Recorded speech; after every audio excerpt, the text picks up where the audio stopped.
This is the way. Não, pera, franquia errada. Como é que você tá confundindo, cara? Não, é muita Tenta de franquia. novo aí.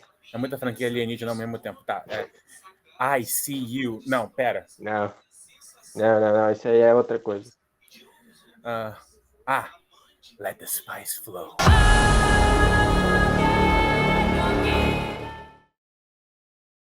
Ei, pessoal, eu tô aqui com meu amigo Rafael Kloper. Faz tempo que a gente não fazia nada junto. Pelo menos não pro canal, né? Pensaram que a gente tinha acabado a amizade, com certeza. Não, gente, a gente fala direto. É só. Não, é. Duna reúne os povos, reúne as ideias criativas de volta.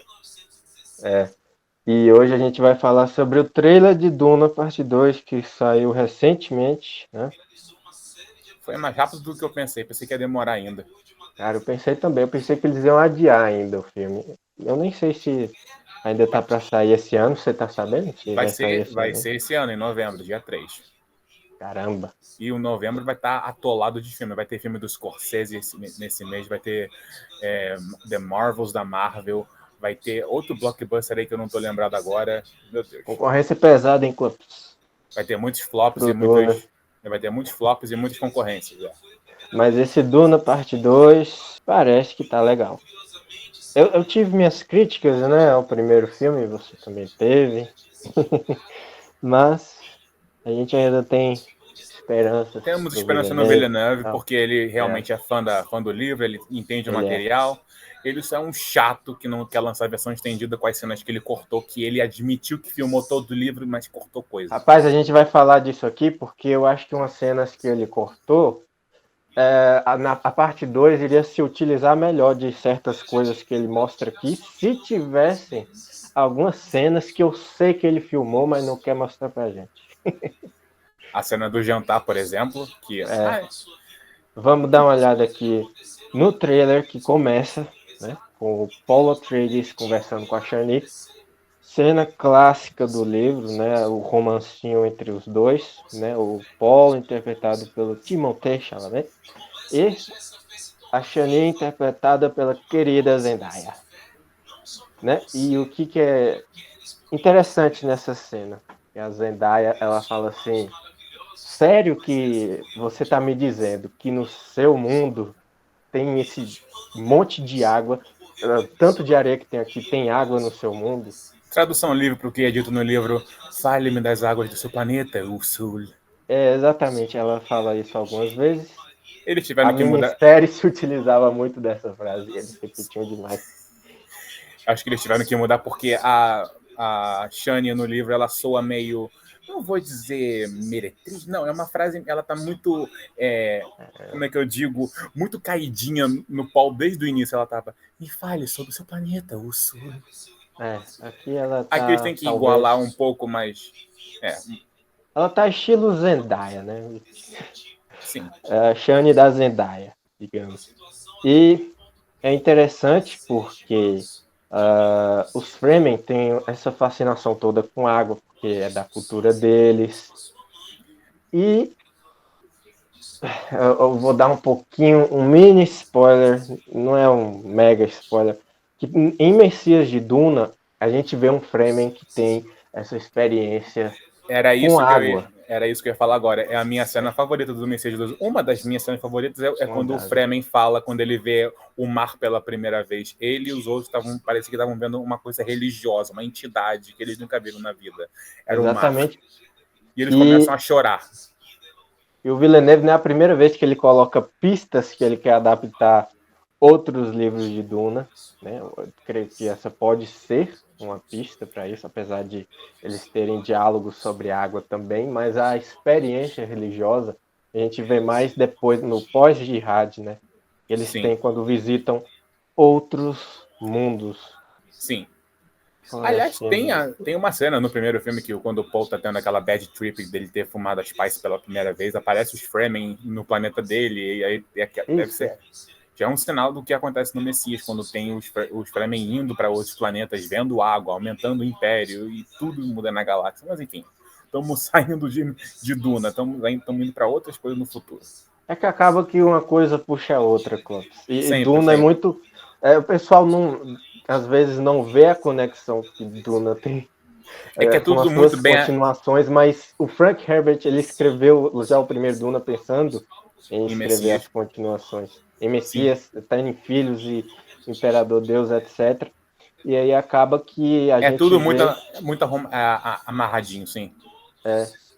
A gente acaba que vê e a gente tem que falar, né, cara? Porque acaba puxando na memória pra gente as coisas aqui.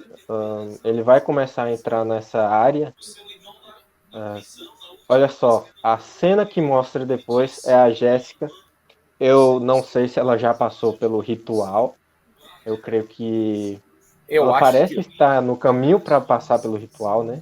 Para se tornar uma reverenda madre.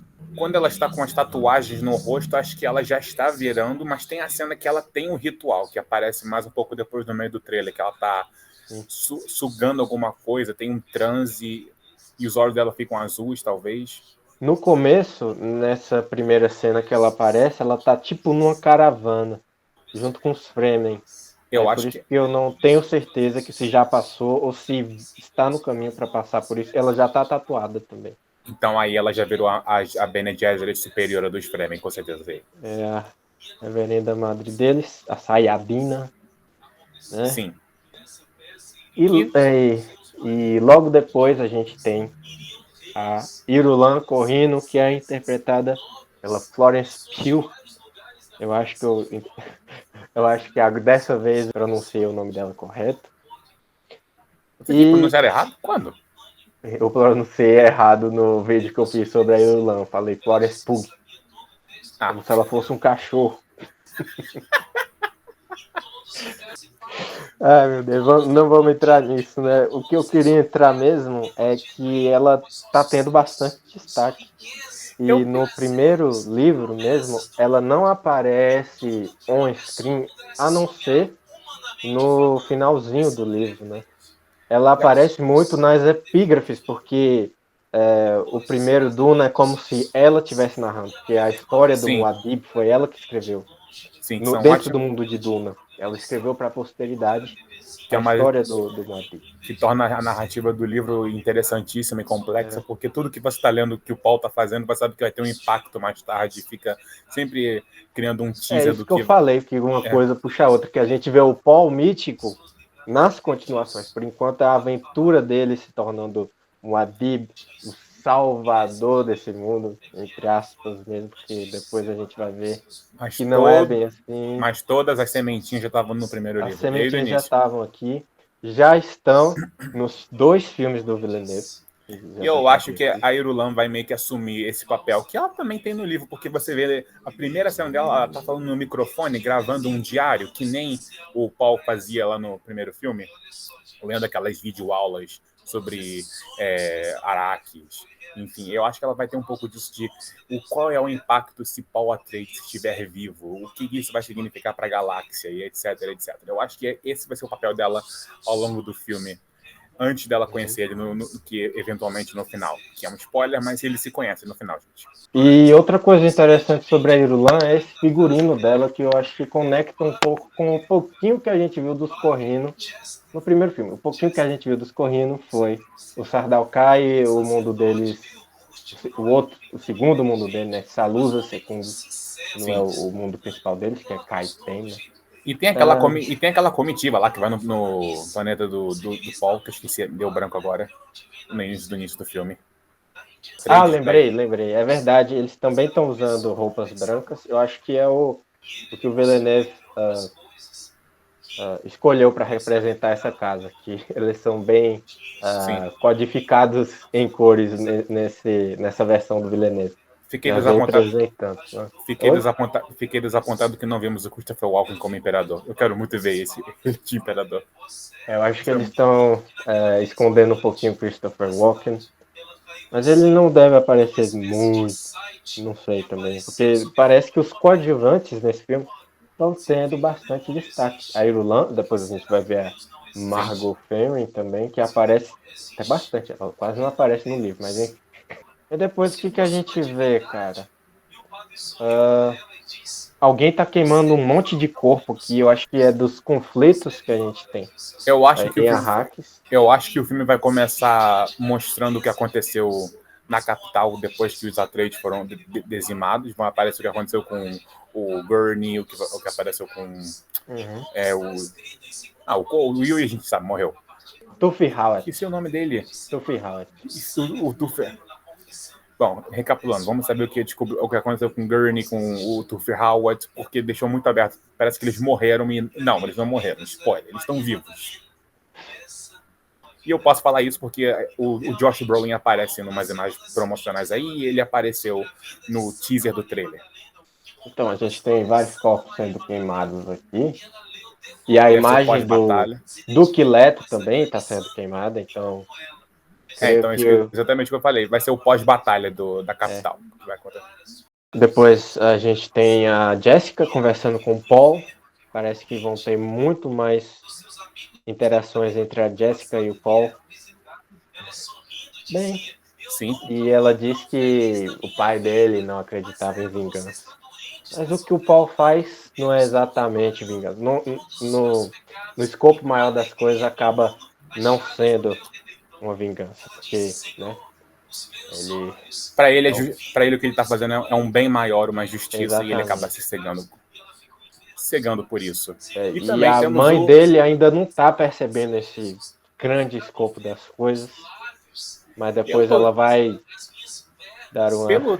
Pelo trailer e pelo que o Villeneuve ficou falando aí, eu acho que vamos ter uma Jessica bem mais próxima do livro, que ela é uma pessoa com boas intenções pro filho, não muito pro resto.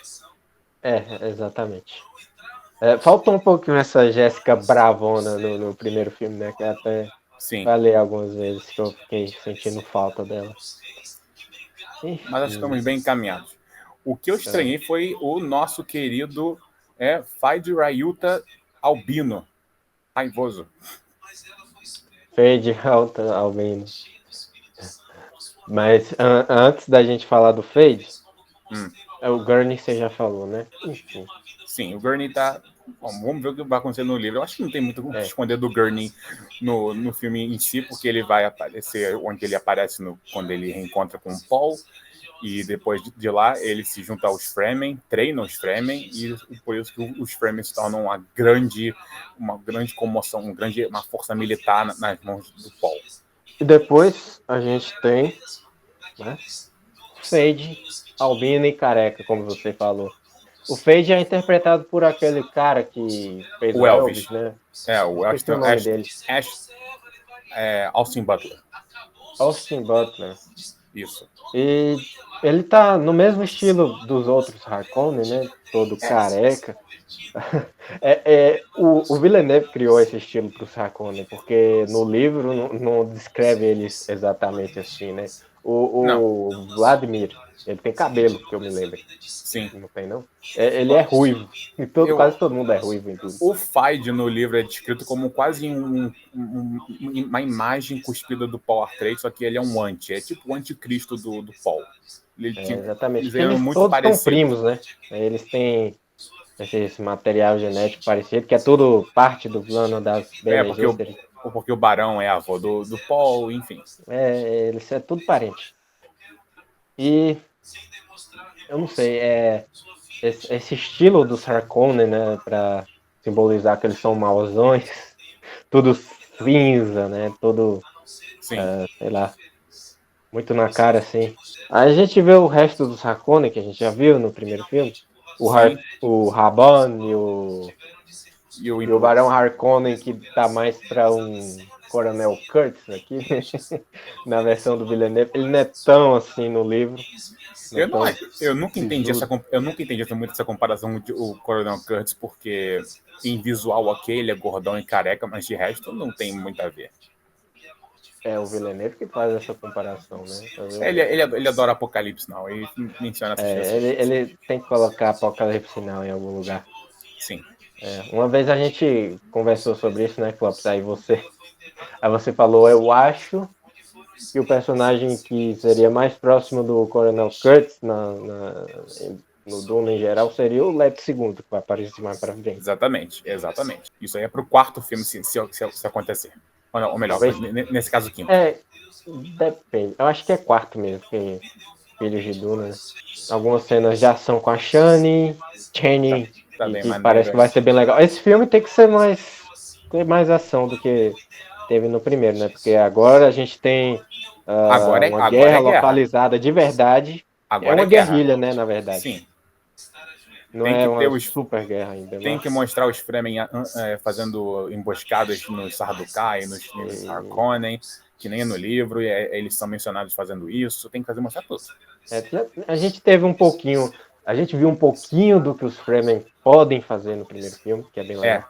E eu acho essa questão muito interessante, que agora você trouxe isso, eu vou aproveitar para comentar, que os Fremen, todo mundo acha no universo de Duna, que os Sardaukar são os guerreiros mais fortes da galáxia. Não é bem assim. Os maiores de tudo, mas os Fremen acabam com eles, tipo, um cara sozinho mata 10 Fremen. O interessante sobre isso é que se fosse uma guerra justa, né, contra os Fremen, se fosse corpo a corpo dos Sardaukar contra os Fremen ganhariam de lavada. Só que não é uma guerra justa. Eles utilizam a tecnologia para subjugar os Fremen. A tecnologia superior e tal. É a questão do colonialismo que o Frank Herbert adora colocar. E ele sempre pinta esses povos que são colonizados como superiores. Tanto em Duna quanto em outros livros dele, como Soulcatcher e tal. E é um dos assuntos que ele mais gosta de discutir. E eu quero ver... Conversando quanto nos livros. E eu quero ver isso sendo trazendo a vida no filme, por favor. Mas eu acho que ele vai focar, porque o ponto dos Villeneuve está sendo bastante bem focar na ódio colonialismo que vem fazendo em Arrakis e toda a retirada de recursos e naturais que se retiram do planeta e a dependência que o planeta, a galáxia inteira se cria ali, que está no livro também. Mas eu espero que também ele foque, que nem a gente discute, na partes filosóficas e reflexões que estão no livro, que o Herbert faz a inteligência artificial, o medo das máquinas voltarem a subjugarem os humanos. Eu não vi tanto disso ainda nessa versão do Villeneuve. E aqui a gente tem a Margot Ferring, que é uma personagem que aparece pouco no primeiro livro, mas ela tem a sua importância, que no livro ela é bem mais destacada, que é interpretada, né, pela Léa Seydoux. Eu falei certo, eu acho que falou sim, falou Léa Seydoux. Ela é francesa. Seydoux. Esse filme é cheio de francês, né? E ela teria uma mençãozinha no primeiro filme, que foi cortada. Eu sei que foi gravada a cena, porque a moça que faz a Jéssica, né, a Rebecca Ferguson, ela falou que ela e o Denis tinham filmado e era a cena favorita dela, que ela vai procurando mensagens escondidas nas folhinhas, e aí ela pergunta pro Villeneuve, vai estar na parte 2? Aí ele, hã? Aí ela, é, já passou, né, não tem como colocar. Tá vendo? Não faria. E aí você perde esse contexto para apresentar a Margot, a mulher que mandou mensagem escondida. Até os atores querem essa versão estendida, Villeneuve. Por que você não quer lançar essa versão estendida do primeiro filme? Você está sendo um chato. Sim. Deixa eu ver o que tem mais. Então, ela tem mais destaque aqui. Ela tá tentando ajudar os Atreides, tentando ajudar a Jéssica. Eu acho que é porque talvez ela eu acho que ela percebe que a balança de poder vai mudar na galáxia com o que os Atreides estão fazendo com os Fremen. E eu acho não tá gostando muito disso. Mas eu acho que a Margot Ferring vai ser tipo uma femme fatale nessa adaptação. Talvez você não saiba exatamente o lado que ela está. Ela pode estar jogando dos dois lados para ver quem sai ganhando. E ela pode estar agindo de baixo, por trás da Charlotte Rampling lá. Esqueci o nome da personagem. É a Helen Morrian. A Helen Morrian, isso. Helen Morrian alguma coisa, eu esqueci também. Helen Morrian Gaius. Isso, eu presinto que seja isso o papel que a Leia vai fazer no filme. Eu só estranhei o Feyd dando em cima dela. Fiquei... Porque no livro, o que faria mais sentido era o Fight dar em cima da Irulan, porque o conluio que ele tem ali com o tio é para se aproximarem do Imperador, ganharem poder Sim, lá é em verdade. cima. Todo mundo tá querendo usar a Irulan como uma moeda de troca, né, cara? Sim, é até mencionado. O Barão toda hora fala, dá em cima daquela loirinha lá, seu careca. A Imagina, cara. Irulan, infelizmente, a sina dela é essa, igual eu falei no vídeo que eu fiz sobre ela. E eu acho que vai ter um enfoque nisso no filme, talvez. O lugar dela, o lugar da mulher na galáxia, né, nesse jogo interplanetário de casas de feudais se enfrentando. Sim, verdade. Deixa eu ver o que mais nós temos. O que é uma coisa que a minissérie lá de Duna adaptou, fez, aliás, expandiu, e muito bem. E talvez o Villeneuve tire um pouquinho de lá, não sei, talvez. A Irulan, na minissérie, ela tem tipo uma side quest só dela, né? É bem expandido mesmo o papel dela. Só que aquela side quest lá é meio one-sided, porque ela tá claramente querendo ajudar o Power Trades, aí no final ela descobre que isso meio que virou contra ela. No filme, acho que não vai ser bem assim. É. Aqui os sentimentos dela pelo Paul vão mudando conforme os livros vão passando, né? Sim. Enfim. E a gente tem eles entrando numa câmara e a água da vida mostrada aqui. Tipo assim, água da vida. A musiquinha do Hans Zimmer. Enfim, a água da vida é o que faz. Peraí. Primeiro eu vou explicar o que é a água da vida, que é a substância mais concentrada da melange. E quando uma Bene Gesserit toma isso aí, ou ela morre, porque ela não consegue sintetizar direito a droga, que é muito forte. Ou a mente dela vira uma coisa transcendental, se conecta ou ela com o universo. transcende e se torna uma reverenda madre, tendo acesso àquela memória genética. As Algo memórias que passadas. o Paul também tem potencial para ter. Enfim. A memória genética, no caso, seria se relembrar de vidas e encarnações passadas. É uma coisa bem espiritualista que o Herbert traz nisso. E nisso se cria uma certa abominação que vem na forma de uma criaturinha chamada... Esqueci o nome da irmã. Eu acho que é isso aqui que a gente vê mais tarde. Antes tem uma cena do Paul lutando com Tardaukar, eu acho. Sim, é bem acho interessante. Ou é um Harkonnen, não sei. De novo, as cenas de ação que nós temos. E Guia de Primo, ou Guia de Prime, né, como é no original.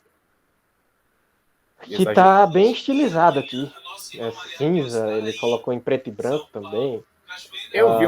Eu vi um cara comparando no Twitter que a paleta de cor que o Villeneuve tá colocando nesse trailer tá bem lembrando o cinema mudo.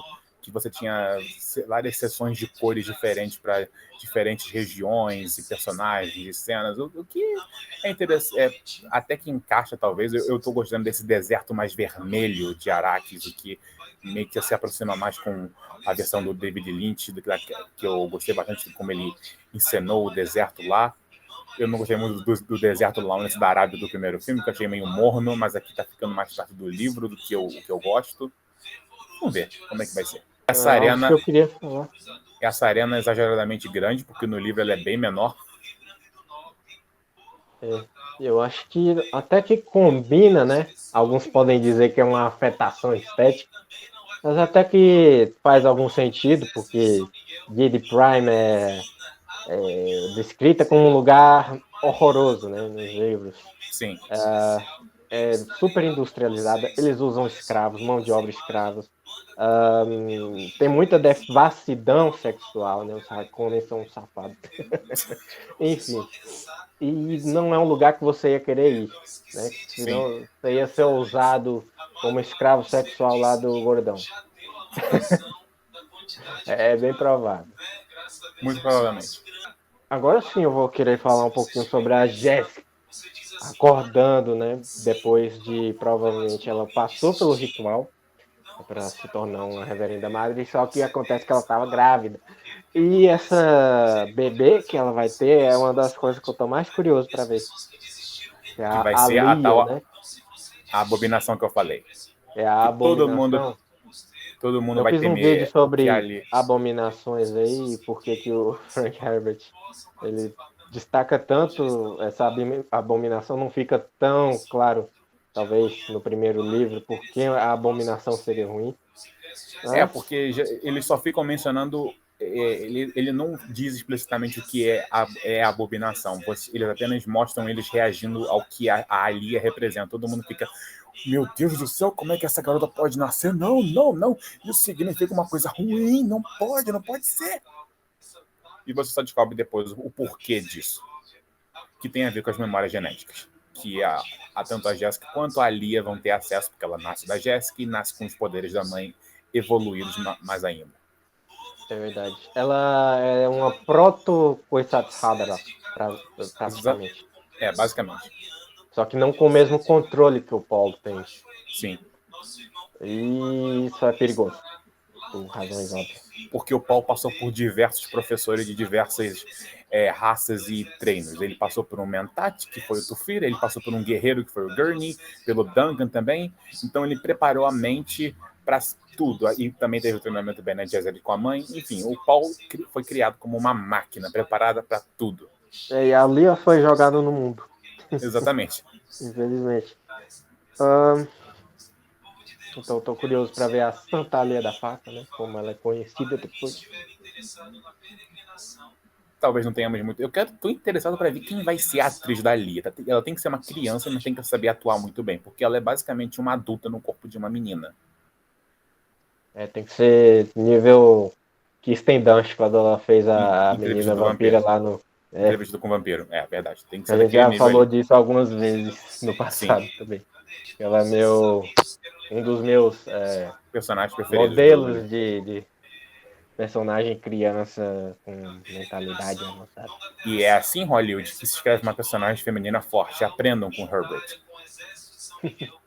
A próxima cena, o Paul com o verme, que você tem algumas reclamações sobre essa cena, né? Que você tinha me falado. A cena em si tá linda, tá muito parecida com o livro do que acontece. O Stilgar continua, para mim, sendo o personagem mais bem adaptado, porque o Javier Bardem tá fazendo a voz e o jeito que eu imaginei o Stilgar no livro fazendo. Ele é meio tiozão, meio desajeitado. Ele é tipo... A comparação dos Scorsese vai me julgar por isso. Ele é meio o Drax no Guardiões da Galáxia. Ele não leva as coisas muito a sério. Ele leva tudo ao pé da letra, mas ele tem um certo senso de humor nisso e também tem uma pureza nisso. Tem. E, enfim, voltando pro verme. A cena tá linda, mas cadê o verme? Eu só tô vendo ele se mexendo na areia. Eu quero ver o verme saindo da areia. É um pouco diferente da descrição que a gente tem no livro, porque o verme sai da areia quando ele tá vindo em direção ao cara que vai cavalgar ele. É dito no livro que eles são umas muralhas gigantescas saindo da areia. Por isso que a escala de Duna sempre foi falada que era impossível de adaptar, porque era um negócio gigantesco. Sempre é um negócio gigantesco. E eles pegam aqueles ganchinhos já preparando para subir nele, né? Exatamente. E aqui o Paul... Eles estão correndo na areia para subir, escalar o bicho. Aliás, o David Lynch, reclame o que você falou, ele fez isso bem lá na versão dele esquisita. E aqui o Paul já vai com o gancho e enquanto o verme tá saindo, ele vai se agarrar, né? Coisa bem filme blockbuster, né? É para querer ser um pouco mais realista. E eu não lembro deles usarem cordas nos ganchos. Enfim, é uma adaptação ok. Eu quero ver o verme fora da areia, por favor. Aliás, a gente tem que mencionar que essa cena é a cena mais importante do livro, talvez. E, aliás, é o pôster que tá atrás de você. Exatamente. Cena. Opa. Ali atrás, olha. É aquela cena ali. É quando o Paul finalmente é aceito pelo Provo Fremen, porque ele passou por esse ritual aqui. Você não é um Fremen se você não tiver cavalgado um verme. É nessa cena que o Stilgar e a Shani olham pra ele e falam: caraca, isso aí pode ser uma coisa... isso aqui que eu quero falar, sobre o olhar do Stilgar. O personagem do Stilgar é isso aqui, no começo. Ele olha com um fervor religioso. Exatamente, uma devoção. Ele vê um milagre acontecendo. É muito lindo. Por isso que eu falei, Javier Bardem entendeu o personagem que ele está fazendo muito bem. Pelo visto, ele teve algumas conversas com o Villeneuve, né, que é um nerdão de Duna. Porque o arco do Stilgar, nos livros que ele aparece... Que, aliás, é o meu personagem favorito de Duna. É o personagem favorito, inclusive, do Herbert. Ele fala... na biografia que o Brian Herbert escreveu sobre o Frank, ele já tinha perguntado: pai, qual é seu personagem favorito de Duna? ele provavelmente é o Stilgar. Porque Sim. ele tem esse olhar que o Frank admirava muito do homem nativo, né? Sim. E o arco do Stilgar, que eu quero É falar... muito mais rico nos outros livros. Quando você Exatamente. vê a devoção dele meio que desvanecendo, ou melhor, evoluindo. Conforme ele Porque vê... primeiro ele é quase cego, né? Paul é impressionante, né? É esse milagre acontecendo na minha frente. Sim. Depois ele vai evoluindo, inclusive o Paul ajuda. Uma das coisas mais interessantes que eu acho no Messias é que tem uma hora que o Paul chega pro Stilgar. Stilgar, Você já leu livros de eu história? tô achando que você tem que estudar um pouquinho mais de história. Eu vou te mandar uns materiais aqui. Uns PDF sobre, aqui uns PDF. sobre E aí, Napoleão. quais são os materiais que ele manda pro Stilgar? Napoleão, Hitler, Júlio César. Você fica... Hitler? Que isso? É Gengis Khan Isso também. que ele menciona. Gengis Khan e Hitler. Aí você já vê que o próprio Paul tá querendo resgatar o Stilgar dessa visão quase cega que ele tem. Quer jogar ele na realidade. Quer jogar um balde de água fria. No coitado do Stilgar. Ele é um velhinho com fé e é tudo decepcionado. Aquilo que eu falei também naquele vídeo que eu fiz sobre Tolkien e Frank Herbert, que eles são quase o contrário, né? O Tolkien, ele apresenta esse mundo mitológico, lembra dessas histórias de mitologia, de conto de fada, como é bonito, coisa e tal. E o Frank Herbert, primeiro, ele te apresenta uma narrativa, assim, mais de jornada do herói, convencional, Sim. né? E depois ele diz, na verdade, o mundo não é tão perfeito assim, né, nas continuações. Nem contrário. Tem gente que é controverso se ele faz isso bem ou não, tem gente que não gosta. Tem gente que desgosta de... Tem gente que desgosta de Messias de Duna por causa disso. Mas eu acho que ele faz muito bem, Frank Herbert. Faz sim. O pessoal que é chato. Agora vamos para duelo entre Feige e Poe. Rapaz, primeiro a gente mostra um pouquinho da ação do Feige. Feige também é outro que poderia ter sido um Kwisatz Haderach. Sim.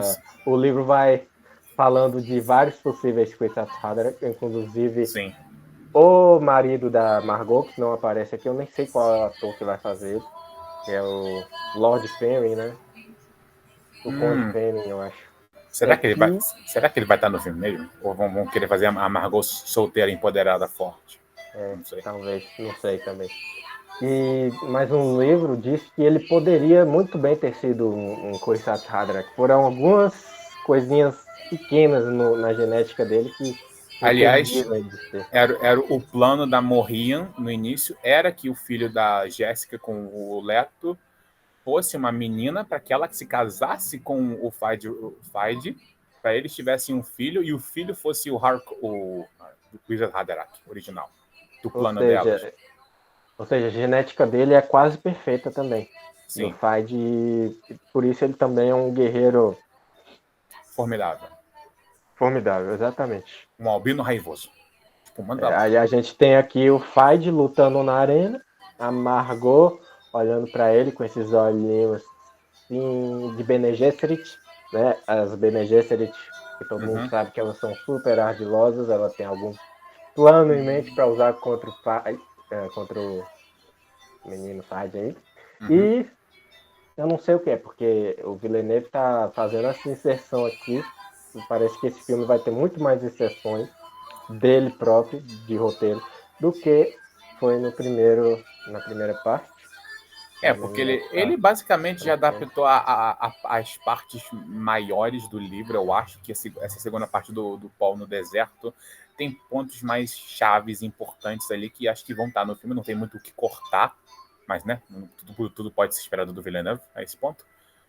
Mas ele vai ter muito mais inserções envolvendo a Irulan, a Margot Ferrin e todo o backstage envolvendo o Imperador e os Harkonnen contra o que acontece com o Paul em Arrakis. Pois é, e depois a gente tem uma comitiva aqui, parece que tem uma Bene Gesserit na frente, não sei que Bene Gesserit é. Chani, de novo, mais uma cena romântica entre os dois. Tem um pouquinho de romance em Duna pra a gente não ser tão depressivo assim, né?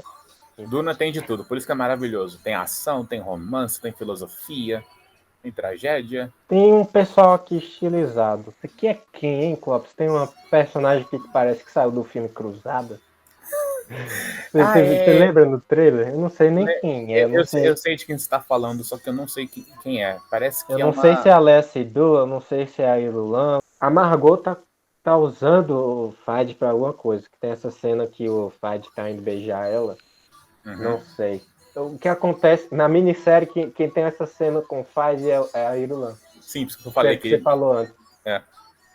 Talvez a Margot vai fazer um pouquinho esse papel de Irulan. Não sei. Não sabemos.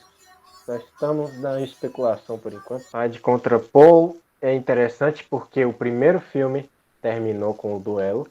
E esse aqui vai terminar também com outro duelo. Eu acho que era que. Eu acho que o Villeneuve queria fazer uma coisa tipo George Lucas. They rhyme. Eles rimam. Num filme. Rima visual.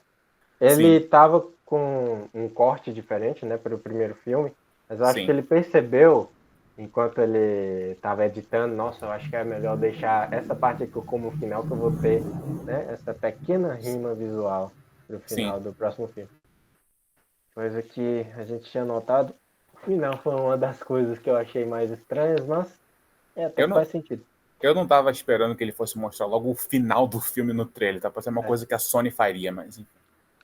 Eu tô querendo analisar como se fosse um filme só depois, o Duna parte 1 com o Duna parte Sim, 2, para aliás, ver se é a dá intenção uma do melhorada na nossa visão dos filmes. Enfim. é a intenção do Villeneuve, né? Ele falou que, eu não queria que fosse uma continuação, eu queria que fosse a segunda parte da história.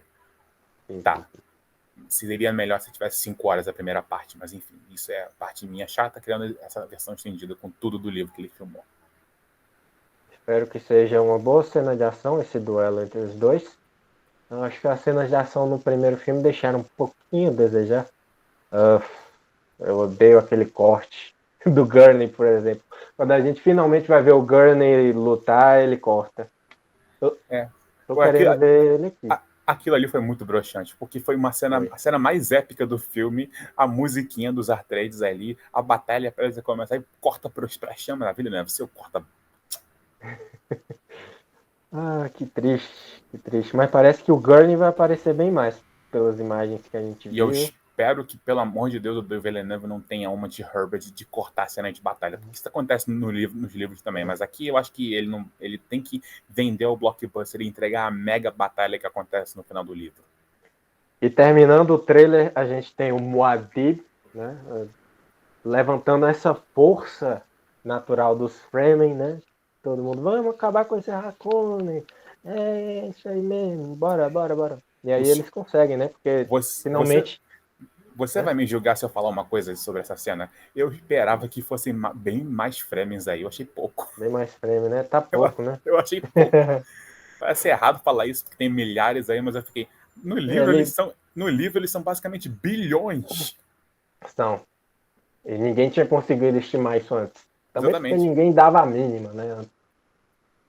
Porque eu sempre interpretei isso como os Fremen sendo os persas durante a Grécia Antiga. Eles sempre conseguiam arrumar forças de milhares, de 250 milhões a quase 1 milhão de gente para ir para a luta. E quando eles são organizados, né? Como eu falei, eles que são os verdadeiros maiores guerreiros de todos os tempos, que se Se, descobre depois, se tornam quando eles imbatíveis. quando eles estão sendo organizados pelo Muad'Dib, que eles têm essa força religiosa junto com eles, já era, acabou. Acabou. Não tem quem ganhe, não tem quem vença. Por isso isso torna um grande ponto nas continuações que os Fremen como é que eles ficam se chamando depois? Que eles criam um nome especial para as forças militares do Muad'Dib. O que ficam junto com eles são os Fedaykin. Isso, os Fedaykin. Eles tornam isso. Os mais próximos do Muad'Dib, né, que ele treina pessoalmente, inclusive, Sim. são os Fedaykin. Enfim, eles se tornam uma força militar imparável que ninguém consegue vencer. Imagine os espartanos no 300, só que multiplicado por 10. Exatamente. Espartanos pelo universo. É o que vai Isso, rolar agora. exatamente. bora fazer pelo menos essa mini especulação aqui e apostas para esse filme, porque a gente vê essa imagem promocional aí do Raban, porque a gente viu o fundo meio em chamas, aí a gente pensou, será que vamos ter um Raban versus Gurney no final? Que, aliás, foi uma teoria nossa para a parte 2, que ia ter esse embate entre os dois, e eu espero que aconteça. Eu acho que vai acontecer. Na verdade, não foi bem uma teoria nossa, foi um insider, só que ele errou muita coisa que ele colocou. Foi um insider que postaram em um dos grupos que a gente tá. E tinha essas informações aí, que haveria embates entre o Gurney e o Raban, que a gente nunca vê. A gente fica esperando, né? Porque o Gurney tem muitas razões para detestar o Raban, tanto quanto o Duncan. Todo mundo odeia o Raban.